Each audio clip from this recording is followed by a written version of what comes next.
Hello and welcome to The Appetite, a podcast brought to you by Opal Food and Body Wisdom, an eating disorder treatment clinic in Seattle, Washington. Our podcast is about all things food, body, movement, and mental health. Today, I am your host, Julie Church. I'm one of the co-founders of Opal with Lexi and Kara, and I am nutrition director and director of people and culture. I'm a dietitian by training. And today, I am getting to interview and introduce you, our listeners, to Katie McKenna, who is also here in Seattle, Washington, same place as Opal. And she is a local therapist, and she, in her practice, Katie McKenna, integrative counseling and nutrition, offers that, nutrition and therapy. And I'm just so glad you're here. And we had a mini conversation about this recently, and I said, we need to have a conversation on the podcast about this. So, Katie, what else do you want the listeners to know about you? I'm a mental health therapist and a nutritionist, although I tell people frequently I'm actually like 90% therapist. Okay. I work a lot with people's relationship to food more than like giving prescriptive diets and that kind of thing. And I really love the work that I do. I love taking talk therapy even deeper and including the body and things like EMDR. So I also work primarily with eating disorders, anxiety, and trauma. Wonderful. And these days, perimenopause. Exactly. That's the conversation today, right? And are you doing your therapy virtually? And are you licensed outside of the state of Washington? I am licensed only in Washington, and all therapy is telehealth. Okay, great. That's great for our listeners. And I will make sure to have Katie's website and other ways to reach her and other things I referenced throughout this talk about what she's doing in the world of menopause will be in the show notes for you listeners to get. So, well, thanks, Katie, for being here. And yes, menopause is the topic. And because Katie's a therapist, it's mostly going to focus around the mental health impact of perimenopause and menopause. So can you just share kind of how you got into this as a specialty in the midst of your journey and your career of mental health? Sure. I think it's twofold. On one, I attended an education about people with eating disorders and how perimenopause is actually a time of high risk of either relapse or new onset in relationship to eating disorders. And that middle age for women ages 45 to 54 is actually their highest rate of suicide. And that really struck me that this is a really important time that many people feel, at least therapists, underskilled and uninformed about how does perimenopause affect us. And then personally, I actually went through perimenopause rather early in life. So when I was seeking out support and help from doctors, I just experienced like a lot of dismissal and frustration. And it took me a long time to get the help that I needed. And so now that I'm fully on the other side, these two things have combined to kind of like light a fire for me to want to talk about it and help educate people. That's wonderful. Thank you. Yeah, I think each of us at the stage of life that we're in, I'm noticing there's so many more people around me, at least, that are talking about this topic and recognizing that those many people before us that are older than us, really, there was so much silence around this topic. And so I think we are, I guess, fortunate that there is at least a little bit more conversation and accessible education about the topic. But still, you ran into lack of resources, right? So obviously it's important. I'm glad we're having this conversation to have folks learn more. Can you do just maybe a mini teach on menopause? If this is the only podcast that somebody is listening to about menopause, would you be willing to do a little mini teach on what it is? Sure. Okay. In short, perimenopause is the period of time, it's typically like 7 to 10 years time of fluctuating hormones where the body is going through a process of adjusting to having decreasing estrogen and progesterone and decreasing fertility. And with that comes quite a lot of different symptoms, hot flashes, sleep interruptions, mood swings, neurobiological changes, like the brain actually is very impacted by estrogen. And so people can start to feel like foggy brain and things like that. So it typically starts in the 40s, although it can be in the late 30s. That's not abnormal. And then menopause itself is the time when you've actually gone 12 months without having any bleeding. However, even once you're at menopause and postmenopause, you might still have some symptoms. But the important note is that during this time of like rising and falling hormones and symptoms, once things stabilize again, so far as like the estrogen, you get used to it staying low, the body adapts and things get better. So it's a transition phase. And I think that's important to know that it does smooth out at some point. That actually, yeah, even as you were talking, it kind of pushed into a fear that I have of going, okay, wait, if this, since I am in a perimenopause season of my life, what's my baseline can I expect on the other side of this? Is it going to return to where I was before in terms of my mental health specifically and mood stability and things like that? Or am I going to be a changed person forever? And it's a bit both. Like things do get better and we come out on the other side changed. Yeah, which is life, right? That's especially if it's a 7 to 10 year span. I hope I'm changed. I hope I'm a different person then, right? So yeah, in the good ways, right? Okay, lovely. And then if you were, what would you say then in terms of the common mental health, mood changes? Like what is the impact then of all those hormone fluctuations and changes in this transition? Sure, there's a number of them.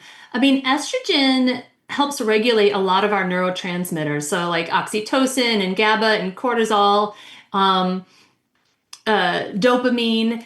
So when those start to change, we can experience new symptoms or like mood swings with depression, with anxiety, with tearfulness.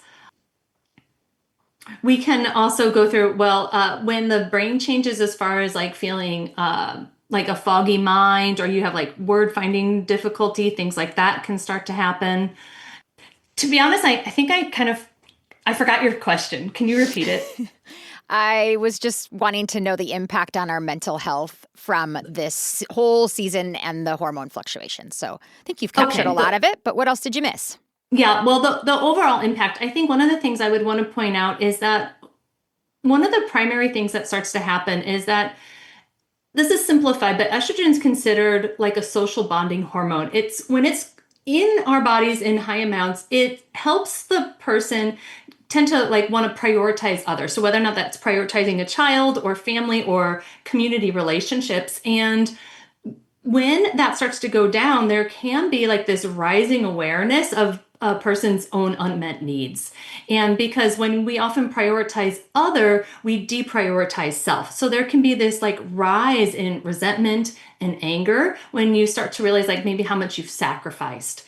And so that's a big piece of what might be going on, along with during perimenopause, there's a lot of physical changes to our bodies, and that can be alarming, destabilizing.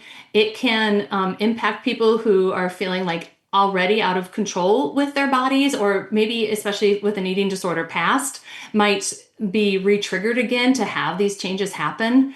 And I think destabilizing is actually a great word, because it feels sometimes like your body's out of control. Mentally, emotionally, people feel like they don't recognize themselves, or they don't feel like themselves anymore. I love hearing you talk about all of this. It does feel so like you're normalizing a lot of it, and then there's just a lot of compassion I'm hearing coming through here of just that these are real things and they can have real impact. And the interpersonal that is very insightful and kind of new for me to hear somebody talking about the link between menopause and that community pull, or, I mean, there's so many, especially female identifying individuals that get to maybe midlife and some of those things are going to change. And to think that there's actually a hormonal change, something biological that also is going to pull somebody to want to maybe prioritize their own needs above others is really powerful. And I don't know that I ever learned that in my reading and such. So thanks for sharing that. And it's so true that that can lead to anger, bitterness, resentment, regret, I think is a big one. I hear in that is Right. so. Yeah, thanks for sharing all of that, and I'm sure that some listeners can identify with that. I think there's so many folks that have gone through their own eating disorder recovery and journey, and in that have needed to take more time for themselves and prioritize themselves, right? And identify not being a people pleaser and not being somebody that's constantly caretaking. And so I can see how maybe it's a new season of that for those that maybe have that in their past or that even are in the midst of their recovery, to kind of know that hormonally there's even something that's changing that might have them even be having these urges and desires more, to care for themselves and prioritize themselves more than in the past. It's kind of cool to think about, not just something they want to do in their mind, but something biologically changing. So it's cool. Exactly. It's cool. Right. Well, and that's part of what's a little bit interesting about the psychology when we want to think about like, who am I and what's my personality? And you start to realize as you go through hormonal changes, you feel different. And so the hormones really do impact like our sense of self and sometimes how we see the world. Wow. I mean, it's big. It's big. So when I think about the like depression or anxiety as maybe two big buckets, when I think of mood changes, I certainly have heard more individuals and peers of mine that are, seeking therapy, seeking assistance through psychotropic medication and other means to be able to target some of those symptoms of depression and anxiety. Yeah, I suppose I'm just stating that. I guess, is there anything else you'd want to expand on in terms of maybe how depression might look differently in this time versus another experience of depression? Or Yeah, that's actually a good question. And it's something I speak to other therapists about. When somebody is going through perimenopause, it's possible that they might be, if they've never had depression before, then some of these new depressive traits and symptoms might not necessarily be like a depression disorder. And I guess my point is, how can we start to allow this natural process that bodies go through to not be like pathologized, to not be looked at as like a person or a body that's broken or diseased or that needs to be fixed. It needs to be supported. Now, if somebody has a prior diagnosis of depression or PMDD or things like that, that can actually mean that perimenopause you might have more severe symptoms during that time. And so that's like worth talking about with your provider or if you've got a therapist, to sometimes, if we also know that going into this time, a little bit what to expect, just some of that being proactive about it doesn't mean it's all going to happen, but it takes away some of the shock when you're actually going through it. Mm-hmm. There's a couple other things too that impact not just like the mood and the depression part, but estrogen itself is considering like it helps buffer stress. So when estrogen starts to go down, your own experience of stress kind of changes. So you might feel more upset about things that used to be able to be like water off a duck's back. And it can also influence like cortisol spikes. So there's a lot going on again with the hormones that just like change your own reactions to how like the challenges that life presents. That's a good way of saying it. And I do agree that getting ahead of it, having some learning about it prior to some of the actual changes do help somebody go through it and know they're not alone or understand maybe what's going on in their body. So yeah, I appreciate that so much. Yeah. Now the sort of common interventions, or like when you say the body needs support, what do you recommend, I guess, from a mental health perspective? What do you see as all of the different tools that somebody could tap into to help with their mental health in this season? There's actually so many. Certainly, there's the opportunity to seek out like professional health care, and that's through a doctor, medical doctor, a naturopathic doctor. Acupuncture is really well known for helping people through hormonal changes. There's supplements out there, and there's also HRT. So those are all things that you can talk about with your provider to see what's right for you, because people really do have quite a variety of responses to perimenopause. So then, of course, their treatment plans are going to need to be different. But from a mental health perspective, and Part of me likes to think about also like what's free and accessible. I think that's some of my Midwest roots, but sometimes that's like a bit of like getting back to the basics. So number one is working to protect and support sleep. When progesterone goes down, sleep itself can get more fragmented or lighter, meaning it's like easier to wake up, harder to go back to bed. People with perimenopause often complain about waking up between like 2 and 4 in the morning. And you can see how if that's happening, that's going to impact all the other things with like mood and brain cognition and energy. So prioritizing sleep and your sleep routines and supporting your sleep is a number one thing to do. It seems simple and overlooked, but getting like time outside, fresh air, sunshine. Also, our bodies, we don't like to think about it, but we are animals on this earth. And sunshine is almost like a nutrient. So, sleep, sunshine, movement, physical activity. It's also a time, this is a little bit loaded, but it's a time when people start to realize there's, you know, decades still ahead. Despite like Western society acting like, everything's downhill. It's most over the hill. Right, 30, maybe 30 more years of living. And so it's a time that if you've got the resources and the ability to really take care of like your muscles and your bones, it's a fine line to talk when we're working with people who have eating disorders, because if we say, hey, this is a good thing or it could benefit your body, some people can take it as that's pressure to do one more thing.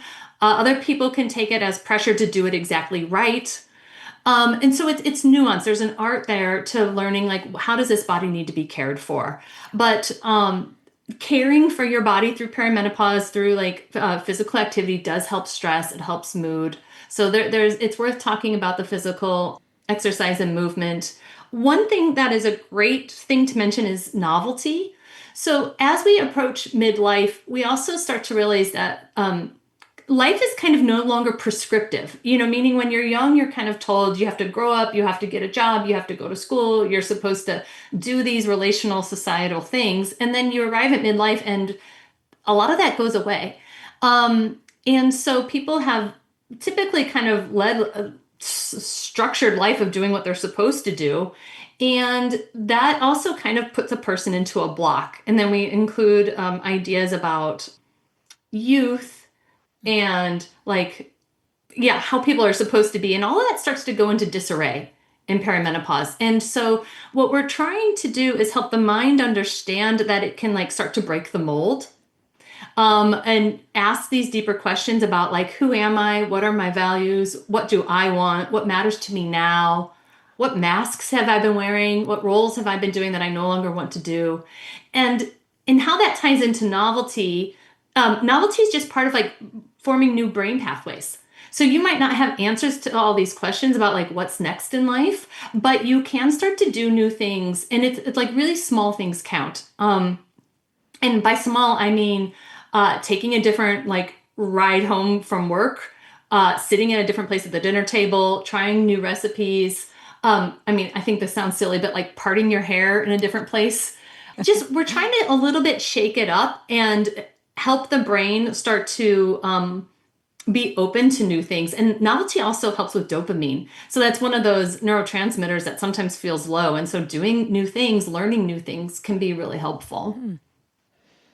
Is that why I want to like replace my closet all the time and like get new clothes? Yeah. Now we know it's prescriptive. Now I know that it's rational. Okay, good. I can rationalize it now. That's really great. Or I always heard that you should blow dry your hair with the other hand as you age. This is really random. I think my grandmother used to say it. Well, you could do the same thing with like brushing your teeth. Part of what it is we tend to favor one hand. So just forcing the brain to use your other hand to brush your teeth or blow dry your hair is part of neuroplasticity. Yeah. So good for the brain. These are all such great insights. Thank you. There's such a variety of ways to address it then, too. I love that. It's like the practical. Some things might cost, some might not. Some might need another human in relationship to get their information and support, and some might just be totally independent. You did mention HRT, which I'm not sure all of our listeners would know what that is. Could you just explain what that is specifically, since I think that comes more from the medical side of things? Sure. HRT, hormone replacement therapy. So, I mean, birth control counts as HRT, but also when people are going through perimenopause, one of the potential treatment options you have is to replace some of the hormones. So we talk about how estrogen and progesterone are starting to go down. And for some people, taking estrogen and progesterone can actually help mitigate some of the symptoms. Specifically, sometimes people seek it out. So hot flashes can be so problematic, especially if they're interrupting sleep. And so taking estrogen and progesterone might decrease your hot flashes, which means you're getting better sleep. 20 years ago, HRT, there was a lot of concern that there was a risk to like cancer and stroke. And so that treatment option was kind of taken away. But with continued research these days in 2026, it's now considered, there's still a slight risk with it, but overall it's considered that like the benefits potentially outweigh the risk. It's a super individual decision because it depends on somebody's own health history and whether or not like they want that kind of support, but that's what HRT is. Okay. And then do people tend to stay on that through into menopause, or would they sort of quit the HRT as they are actually in menopause on the other side of not having bleeding after a year? It seems to be variable. I've known a number of people who actually find that they feel so good on it, they want to keep it. In general, what I've read is that you'll stay on it for a certain bit of time into menopause because it's also considered that estrogen can be like neuroprotective. It can be good for bones and brain. I think science is always changing. Yes. I mean, I've been now in healthcare for 23 years. And even in that time, I've seen a lot of changes. I've seen a lot of changes with nutrition. I've seen a lot of changes. And so my mind is always like, okay, we'll see where it goes, where the science continues to go. I mean, in general, women's health research is pretty lacking. So we're learning as we go, I think. Yeah. So time will tell, I suppose, and each person will make the decision they need to make at that point, right? Mm-hmm. So you've shared so many good examples of ways that one can care for their body in this season.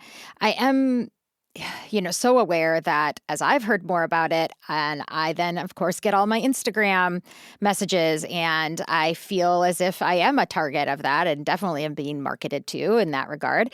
I'm curious if you want to name a few things that you feel are maybe getting too much airtime or aren't really grounded in science, any myth busting that you're passionate about on this topic?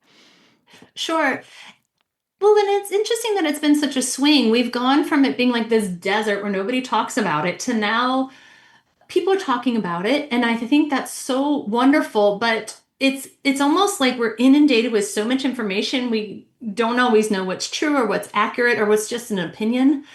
So there's a lot of like influencers popping up. And also, I don't know if it's fair to name names. I guess you can bleep it out later. But like MIDI Health is a really common like medical avenue that people can access that seems to be getting kind of like lukewarm results. And so I would suggest that people if you've got questions, you need support, find like a perimenopause informed doctor so that you can get really somebody that's going to pay attention to you and your needs. There is some popular authors out there that are also then selling a lot of products, which then makes it a little hard to know how much to trust what they're saying versus what they're selling. Because, right now what's really popular is like weighted vest and protein powders. And it's almost, you can see the gang of folks who are all like reading that information. And it's true, like a weighted vest might be good. And protein powders actually can be a really useful thing. But it's the selling point that also kind of can skew the information. Yeah.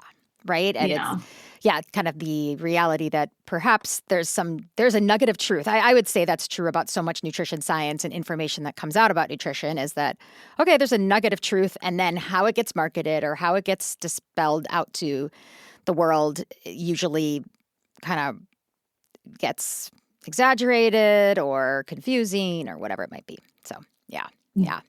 And I think, yeah, even though we get all of I guess we have to use our same critical lens through the season and how we might interpret things. And I just believe so strongly that we each are our own expert and we know our bodies, and we're going to discover what works for me and might be different than what works for you, right? So that is real, and we'll kind of, each person needs to sort of navigate it. And that's why maybe bringing in professionals to try to sift through and try to make the best decisions for each person is why someone might seek a dietitian or a therapist or a doctor that specializes in this, for sure.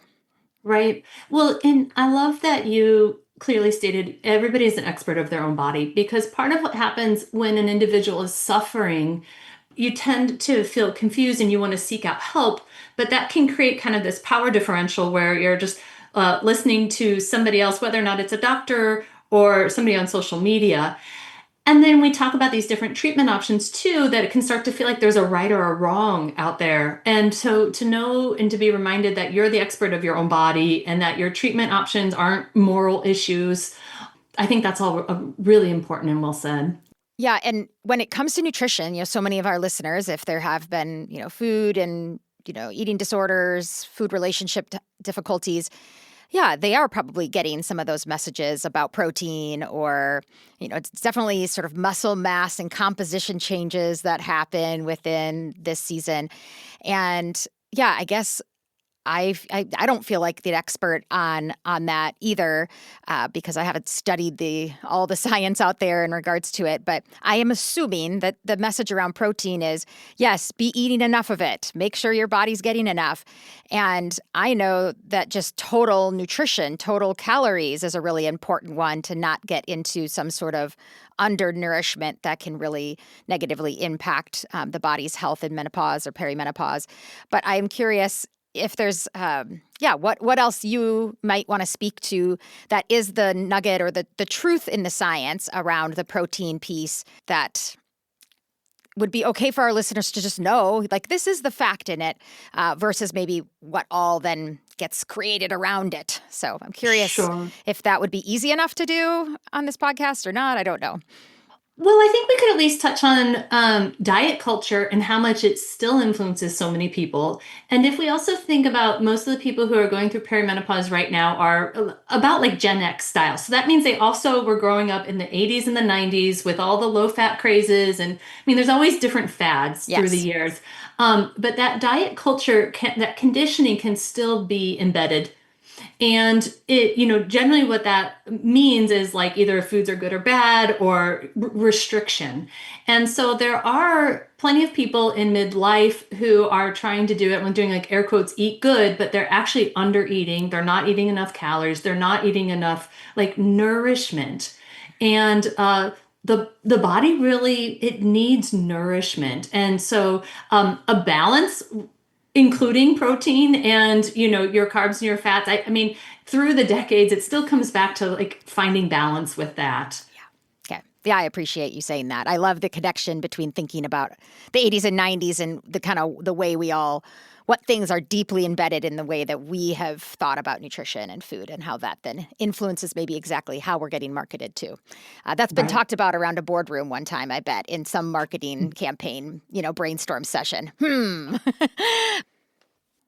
I so appreciate, especially you naming also the just total nourishment, total calorie need. And, right now protein's getting all the glitter and the glam, but, I think we just need to be eating protein, fat, and carbohydrates. That's what our body has always needed and will always need. So definitely want for people to listen to what their needs are and feed themselves appropriately. So, yeah. Part of something that's happening right now, because perimenopause isn't always being recognized in medical care. Well, I'm going to say two things. One thing related to perimenopause that happens is that people can experience, this is very normal, like fat redistribution in their body. So I'm not encouraging getting on the scale, but like people might say like, I weigh the same, but my clothes feel differently or my body looks different. So adipose tissue, fat tissue can move on the body. It can tend to move more towards the belly. Insulin sensitivity changes. So there are changes happening in people's bodies.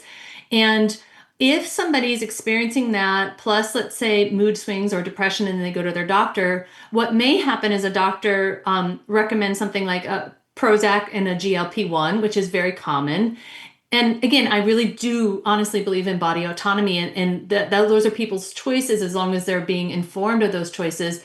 But if we also are able to take a step back and look holistically about maybe what's this person going through, it might be possible and important to consider other treatment options.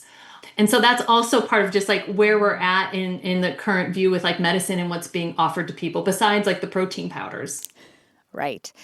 Yeah. And there's a lot of that, just the ongoing sense of just believing the white coats, the people that are the doctors with the letters behind their names. And so how many people are in that vulnerable spot that then they're going, okay, I am feeling different. I do want something to, I need somebody to tell me what's going on. And then if those providers also haven't been getting the new information around how to screen for and assess and treat and help people in perimenopause and menopause. And yeah, that's lots get missed there. I can hear that. And I in my mind, I'm thinking, there's something that my mind went straight to thinking about like pediatric care and how there's a point there where many people that, especially providers that are fearful of weight gain, see kiddos that are gaining weight and then they react with saying they need to lose weight or they need to be on a diet, or talk to their parents about changing their eating habits or whatever. And so I feel similarly like this is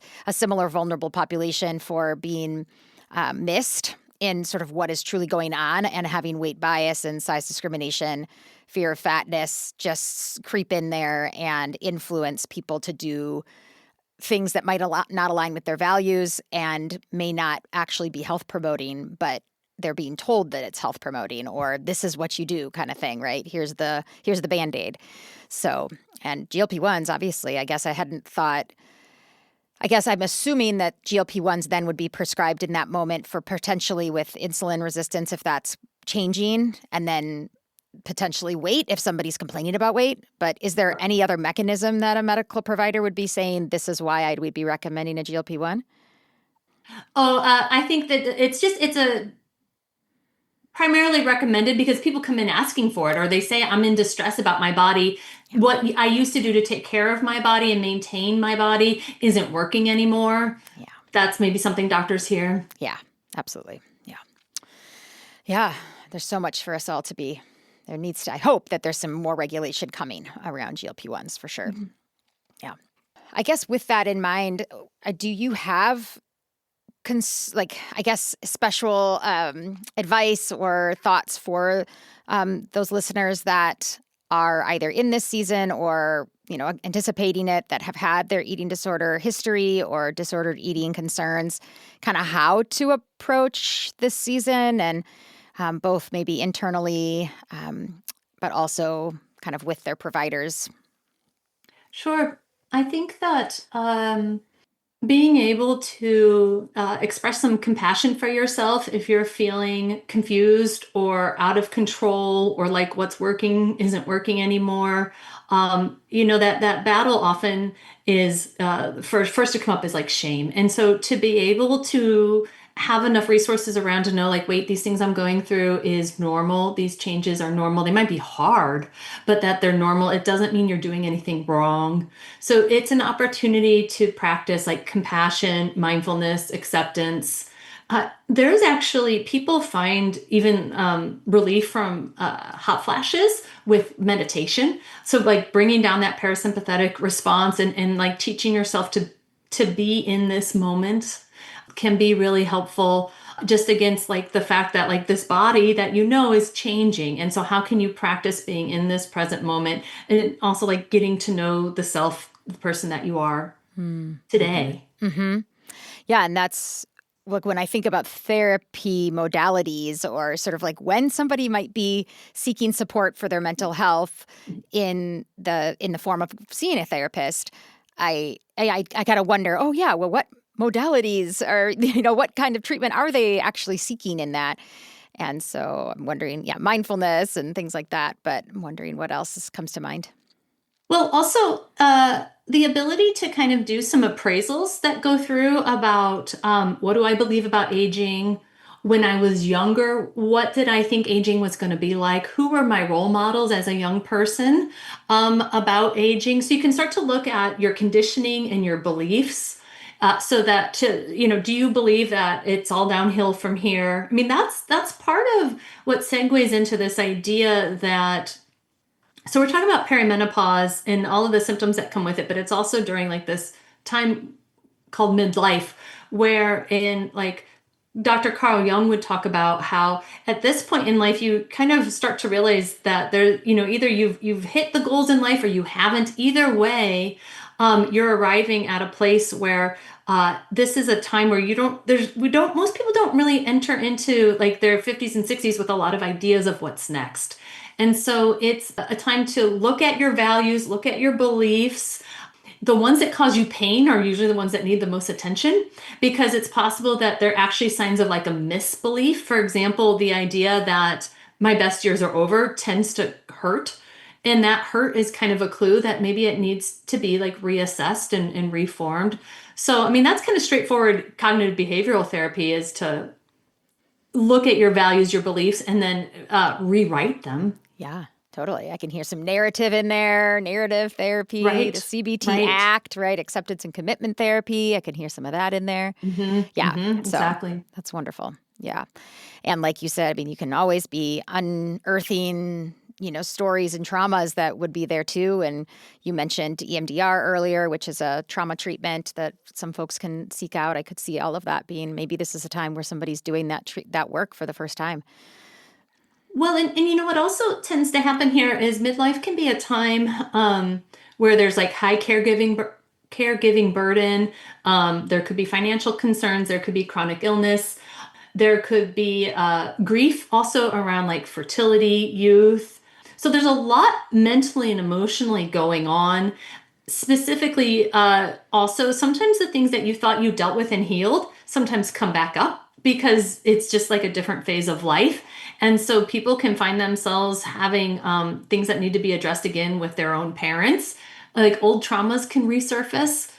And so that's also a time to also seek out help and not feel like you have to do it alone. Yeah. Yeah.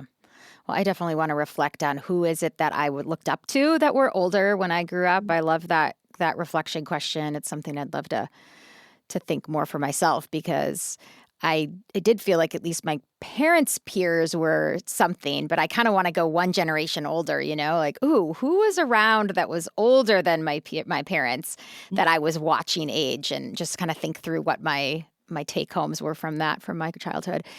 One of the things that we always hope, I suppose, when we're seeking help and support, and especially if we're wanting for our mental health and our mood to improve, is that then we start to have an outlook that's maybe more positive. Would you say that, kind of as one does this transition through perimenopause into menopause, that there can be some hopefulness?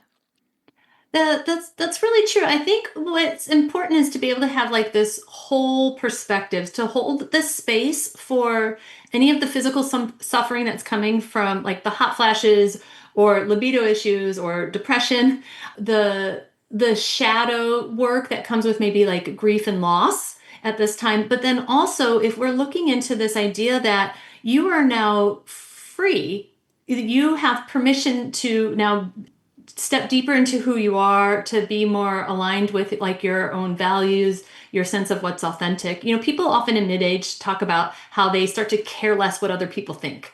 This idea again of breaking the mold. And so here at midlife, there's an opportunity to kind of rewrite the script or to dream again about what's next. And it's a time more than ever where people are also in the prime of their life. It's a time of high capacity. It's a time of really knowing your skills. And so those are all strengths as well. It's certainly not all gloom and doom. It's a whole mix. And so there's a lot of like renewal and growth that can happen that sets the stage really for the next several decades. I love that. I think I'm not sure that gets talked about enough in thinking about menopause. I maybe because folks are just so in the moment of trying to manage and cope. But I love the idea that this is a transition into something new and kind of what new dreams are there, and to think that there is a lot ahead, I guess, just a lot ahead. And so I love thinking about that. That's really a good word. Yeah, that's the opposite of what we have been kind of told or taught. If you're taught that youth and fertility is the priority of who you are, and then when it's over, you don't even know to dream or think beyond that. Yeah, we really don't. And I still think that's true. I think youth gets still very much put on the pedestal. And that is just so socialized and so internalized. So, well, I have so enjoyed this conversation. I would love for you to share. I have learned a lot, and I know that you're adding more talks and just ways to educate others in at least our community, and I think virtually. So can you share more about what I think you're calling as your menopause talks? Can you share more about that and let our listeners know what that is and how to access it? Absolutely. Yeah, I've started the project called the Menopause Talks. And right now what it is it's a 2-hour workshop that goes through all of like the neurobiological changes that's actually happening in people's bodies. And that's like the first half of it. And then the second half is all like the mental, emotional things that are happening, and then how to support yourself. So it's a 2-hour workshop. Right now it's happening about every other month. The next one's going to be June 19th. And it's just $15 because I really want it to be accessible to people.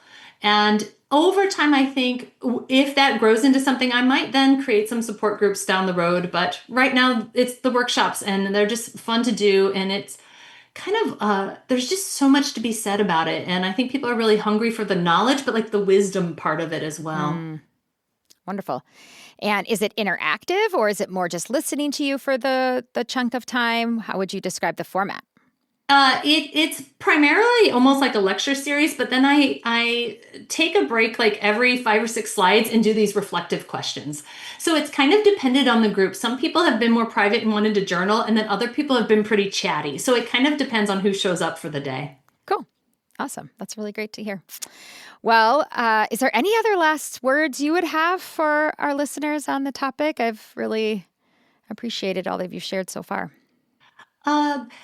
Well, I think in summarizing, especially really thinking about your audience of people who have dealt with eating disorders or disordered eating or loved ones with that, is really recognizing that when the physical human body is going through a lot of these changes, it really can be destabilizing. And it can open up this idea where people start to think like, am I doing it wrong? What's right out there? As far as like, what have I been told, and all of this stuff. And it can just like be a bit of a hamster wheel. And so the opportunity to invite yourself to slow down and to turn inward, remember all like the skills and the strengths that you've like learned yourself on your own healing journey with the eating disorders. And just like, it's not necessarily that you need new skills. It just might be like those skills need to like come back front and center again. So to not feel lost thinking that like all of your healing efforts are gone. It's just sometimes they need to come deeper. Mm-hmm. Mm-hmm. Thank you. Thank you so much. Well, thanks for being with us, Katie, sharing with Appetite. I am eager, hopefully, for some of our listeners to join you in the menopause talks and go deeper with you. Listeners, if you want to learn more about Katie, please check out the show description for links to social media, to the talks, to her counseling website. And I just want to thank Jack Straw Cultural Center for sound engineering. Thanks to Aaron Davidson for the Appetite's original music, and to David Bozzi for editing. If you'd like to learn more about Opal and our treatment program here in Seattle, please visit opalfoodandbody.com or follow us on Instagram. Till next time.